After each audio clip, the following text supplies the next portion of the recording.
Guys ঘুরতে এসেছি just বাইরে একটুখানি, তোমাদের একটু দেখাই যে বাইরের মাহলটা কীরকম এখানে। তোমরাও জাস্ট দেখো, কারণ এই ভিলেজ সাইডের এই জিনিসগুলো আমার তো কখনোই দেখা হয় না। সো ভাবলাম তোমাদের সাথে শেয়ার করি। প্রচণ্ড ঠান্ডা এখানে, প্রচণ্ড ঠান্ডা। একটু জাস্ট ভিউটা দেখো, এই হচ্ছে রাস্তা।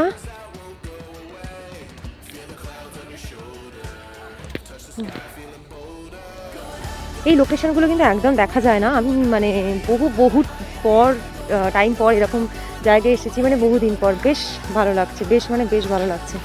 হ্যাঁ, আমি এইভাবে বেরিয়েছি জাস্ট সামনেটাই, যেহেতু আমি এসেছি তো ওইভাবেই চলে এসেছি আপাতত। এরা চেঞ্জ করারও আমাকে সময় দেয়নি, আমি জাস্ট জ্যাকেট পরে আর সোয়েটারটা গায়ের ওপর চাপিয়ে চলে এসেছি।